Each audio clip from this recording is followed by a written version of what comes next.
Hello guys, अब next question third की तरफ बढ़ते हैं। Amal and Bimal A and B are in equal partnership.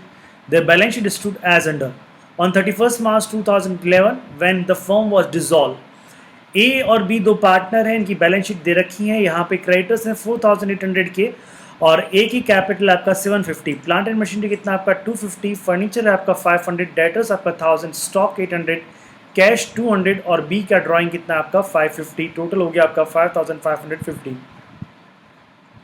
The assets realise as under plant and machinery कितना है आपके पास में 1250 का रुपया, इसमें से पैसा रिलीज हुआ आपने को, मतलब रियलाइज हुआ है। प्लांट एंड मशीनरी से 1250 पैसा मिला है अपने को, पैसा मतलब वही रुपीज़ यार। फर्नीचर 150 रुपया मिला है, डेटर्स 400 मिला है, स्टॉक 500 रुपया मिला है। The expenses of realization amounted to rupees 175। Realization expenses कितना आपका 175 है। Amal's private estate is not sufficient, A का प्राइवेट एस्टेट सफिशिएंट नहीं है even to pay his private debt, where Vimal private state has a surplus of ₹200 only. यानी साला ए तो गया ही गया और बी के पास में भी जेब में 200 रुपया ही है। ए तो पूरा गया ही गया और बी के पास में भी 200 रुपया ही है। So necessary ledger account to close the books of the firm. अब आपको क्या करना है बेटा, यहाँ पे अब दोनों ही पार्टनर क्या हो रहे हैं, दोनों ही पार्टनर दिवालिया हो रहे हैं। तो जब दोनों पार्टनर दिवालिया होते हैं तो एक नोट लिखिएगा, when all partner become insolvent, when all partner become insolvent, in that case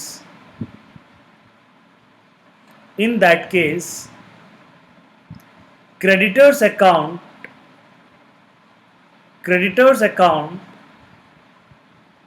will not be transferred to realization account,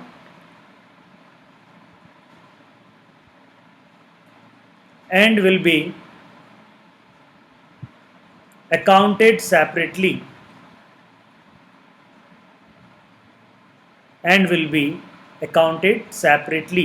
इसमें क्या होता है कि रियलाइजेशन अकाउंट के अंदर क्रेडिटर्स अकाउंट को ट्रांसफर नहीं करते हैं। रियलाइजेशन अकाउंट के अंदर क्रेडिटर्स अकाउंट को ट्रांसफर नहीं करते हैं, उसको अलग से दिखाते हैं, अलग से क्रेडिटर्स अकाउंट बनाते हैं और उसमें उसका बैलेंस अलग से रहता है बाय बैलेंस बीडी, और जो भी उसका पेमेंट होता है उस अकाउंट का हम पेमेंट कर देते हैं। क्लियर? चलिएगा थोड़ा सा देखेंगे कैसे करेंगे। तो plant and machinery realisation account, furniture realisation account, debtors, stock, ये सारा का सारा रियलाइजेशन अकाउंट, ये सारा का सारा कहाँ जाएगा आपका रियलाइजेशन अकाउंट। आइए जरा रियलाइजेशन अकाउंट में चेक करें कि ये सब आता है या नहीं आता है। तो ये सारी की सारी बातें रियलाइजेशन अकाउंट में आपको समझ में आ गई होगी।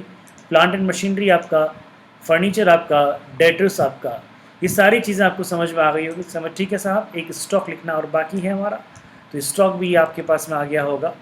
अच्छा साहब, कैश अकाउंट, तो कैश अकाउंट का बैलेंस रहेगा, नीचे कैश अकाउंट का बैलेंस आपको दिया हुआ होगा। कैश अकाउंट का टू बैलेंस बी डी आपका यहाँ पे to balance B D, that is your 100 to balance B D आपका दिया हुआ है। चलिए, और विमल्स ड्राइंग अगर मैं बात कहता हूँ, यहाँ पे बी का कैपिटल अकाउंट का बैलेंस है ये आपका। सो बी का कैपिटल अकाउंट का बैलेंस, बाय बैलेंस अगर मैं बात कहूँ यहाँ पे साहब, तो by balance partners capital account है ना। अच्छा, ये तो डेबिट बैलेंस है साहब, तो टू बैलेंस आएगा ना यार। डेबिट बैलेंस है तो टू बैलेंस आएगा। ओके, डेबिट बैलेंस है तो टू बैलेंस आ गया आपका। चलिए, एसेट साइड हमारी कंप्लीट होती है। इस तरह एसेट साइड को हमने कंप्लीट कर दिया और ये एसेट साइड चली गई है, tata bye bye. Creditors account transfer नहीं होंगे, इनका एक सेपरेट अकाउंट बनेगा और सेपरेट अकाउंट नीचे बनाया गया है। क्रेडिटर्स अकाउंट, इनका सेपरेट अकाउंट बनेगा और सेपरेट अकाउंट में बाय बैलेंस बी डी के रूप में इनका लिखांकन किया जाएगा। बाय बैलेंस बी डी 4800, ये क्रेडिटर्स अकाउंट चला गया आपका सेपरेटली। उसके बाद में अमल्स कैपिटल अकाउंट 750, अमल का बैलेंस, पार्टनर्स कैपिटल अकाउंट का ये बैलेंस यहाँ पे इसका 750। इस तरह से ये सारे अकाउंट हमारे partners capital account, sundry creditors account, cash account and realisation account, ये आपको समझ में आ गया। चलिए, ये अभी हमने डिस्पोज ऑफ कर दी है, अपनी बैलेंस शीट को हमने डिस्पोज ऑफ कर दी, जो जहाँ पे जाना था वो चला गया है। अब एसेट्स रियलाइज हो रही है, प्लांट एंड मशीनरी, इन सबसे पैसा आ रहा है। प्लांट एंड ये सारा पैसा आपके पास में आ रहा है। टोटल 2300 रुपीज़ आ रहा है आपके साथ में। तो आप यहाँ क्या लिखेंगे, बाय कैश अकाउंट आप लिखेंगे। क्या क्या आ रहा है, प्लांट एंड मशीनरी से कितना आ रहा है आपका 1250 आ रहा है। फर्नीचर से कितना आ रहा है आपका, फर्नीचर से आ रहा है आपका 150 आ रहा है बेटा। डेटर्स से कितना आ रहा है, डेटर्स से आ रहा है आपका 400 आ रहा है आपका। स्टॉक से कितना है, स्टॉक से आ रहा है आपका 500 आ रहा है आपका। ओके, ये सारा सारा आपके पास में आ गया, तो टोटल कितना आया आपके पास में, टोटल 2300 रुपया आया आपके पास में। क्लियर है साहब, यहाँ तक समझ में आया आपको? चलिए, किसी को तो ये सारा पॉइंट भी हमने कर लिया, ये सारे पॉइंट भी हमने कर लिए। Okay, expense of the relation amount rupees 175। तो आइए, relation account debit to cash to bank, जो एक्सपेंस हैं आपके, उस जो एक्सपेंस हैं आपके उसको हमने देखा, उसको हमने जाना, पहचाना। ये रहा एक्सपेंस, और टू कैश में हम बात करते हैं। ओहो, टू कैश एक्सपेंस, और कितना है साहब यहाँ पे 175। ये कितना है आपका एक्सपेंस यहाँ पे 175। समझ में आ रही है ये चीज़? चलिए, उसके बाद में क्या, अमन प्राइवेट डिस्ट्रिक्ट नॉट सफिशिएंट, तो अमन की बात अभी देखेंगे। और विमल से भी आपका, बी से भी आपका क्या आ रहा है, 200 रुपीज़ ही आ रहा है। देखिए यहाँ पे हमारे पास में क्या, ओके, अरे यार सर इसकी तो एंट्री आपने कैश में करी नहीं। अरे हाँ यार, इसकी एंट्री कर देते हैं यार, इसकी एंट्री कर देते हैं यार, इसकी एंट्री कर देते हैं। ओके, अब देखो यहाँ पे क्या हो रहा है। यहाँ पे आपके पास में देखिए, ये 200 रुपीज़ आपके ओपनिंग बैलेंस था, 2300 रुपीज़ आपका क्या है, रिलेशन अकाउंट से एसेट्स आपके रियलाइज़ हुए हैं। तो सन्डे एसेट्स आपके रियलाइज़ हुए हैं, तो वो चीज़ यहाँ पे आ गई है। तो अब यहाँ पे क्या हो गया, ओके। अच्छा, अब देखिए अमल और ए और बी से कुछ पैसा आ रहा है क्या? आइए ज़रा चेक करें, बी से कुछ पैसा आ रहा है कि बी से 200 रुपीज़ आ रहा है, बी से 200 रुपीज़ आ रहा है। आइए ज़रा चेक करते हैं। तो बी से 200 रुपया आ रहा है, तो यहाँ पे हम लिख देंगे टू बीस कैपिटल कितना, 200 रुपीज़। टू बीस कैपिटल कितना, 200 रुपीज़। तो अब मैं यहाँ पे देखता हूँ, तो इसका टोटल कितना होता है मेरे पास में 2700। इसका टोटल कितना होता है 2700, और ये कितना 175। तो मेरा बैलेंस कितना बचता है यहाँ पे, बैलेंस बचता है 2525। कितना बचता है बेटा बैलेंस, 2525। ये 2525 में किसको पे करूँगा, क्रेडिटर्स को। ये 2525 में किसको पे करूँगा, क्रेडिटर्स को पे करूँगा। तो बाय सन्ड्री क्रेडिटर्स ये आपका बैलेंसिंग फिगर आएगा 2525। Hope you understood. समझ में आ रही है साहब ये चीज़ आपको? अच्छा, तो क्रेडिटर्स को मैंने पेमेंट किया, 2525 से मैंने पेमेंट कर दिया। ये देखिए टू कैश यहाँ पे 2525 आ गया है। और अब देखिए क्रेडिटर्स तो भी यार बाकी है, तो भी कितना पैसा बाकी है अभी भी, तो भी कितना पैसा बाकी है साहब बताइए? 2575 बाकी है, 2575 बाकी है मेरे दोस्त। ओके, तो अब इसका ये जो बैलेंस है, ये पैसा हमारे पास में देने का नहीं है, ये पैसा हमारे पास में है ही नहीं, हम कहाँ से लाएंगे? तो इस बैलेंस को हम कहाँ ट्रांसफ़र कर देते हैं, एक नया अकाउंट ओपन करते हैं कॉल्ड डेफिशिएंसी अकाउंट। एक नया अकाउंट ओपन करते हैं जिसका नाम क्या है, डेफिशिएंसी अकाउंट। और यह अमाउंट, यह बैलेंसिंग फिगर एक नए अकाउंट में ट्रांसफ़र हो जाता है जिसका नाम होता है डेफिशिएंसी अकाउंट। और डेफिशिएंसी अकाउंट के क्रेडिट साइड में यहाँ चला जाएगा बाय सन्ड्री क्रेडिटर्स, और ये आपका 2275। यानी आपने इस अकाउंट को क्या किया, इस अकाउंट सन्ड्री क्रेडिटर्स अकाउंट को आपने क्लोज कर दिया, और इसका बैलेंस जो भी बैलेंस था उसको आपने कहाँ ट्रांसफ़र कर दिया, उसको डेफिशिएंसी अकाउंट में ट्रांसफ़र कर दिया। ये अकाउंट आपका क्लोज हो गया, ये अकाउंट आपका क्लोज हो गया। कैश अकाउंट आपका क्लोज हो गया, कैश अकाउंट आपका क्लोज हो गया। समझ में आई बात? अब बचा आपका रियलाइजेशन अकाउंट। दोस्त, रियलाइजेशन अकाउंट की बात करें यहाँ पे, अगर मैं रियलाइजेशन अकाउंट की बात करता हूँ, तो रियलाइजेशन अकाउंट का डेबिट साइड का टोटल कितना आता है आपका 4975 आता है, और क्रेडिट साइड का टोटल आता है 2300। क्रेडिट साइड का टोटल कितना आता है आपका 2300। तो आपका लॉस कितना है बेटा, 2675 आपका लॉस है। यह लॉस आप कहाँ ट्रांसफ़र करेंगे, डेफिनेटली यह लॉस ए और बी में ही ट्रांसफ़र होगा। डेफिनेटली ये लॉस कहाँ ट्रांसफ़र होगा, ए और बी के कैपिटल अकाउंट में ट्रांसफ़र होगा। और कितना कितना होगा, वो उनके कैपिटल के रेशियो में नहीं बेटा, वो उनके पीएसआर के रेशियो में ट्रांसफ़र हो जाएगा। उनका PSR ratio I think equal दिया हुआ है, नहीं समझ में आ रही है बात? उनका पीएसआर रेशियो क्या है, इक्वल है, तो इक्वली उनके अकाउंट में ट्रांसफ़र हो जाएगा। Hope you understood. तो ये अकाउंट भी आपका क्या हो गया बेटा, ये अकाउंट भी आपका क्लोज हो गया, ये अकाउंट भी आपका क्लोज हो गया। अब उसके बाद में आते हैं पार्टनर्स कैपिटल में आते हैं।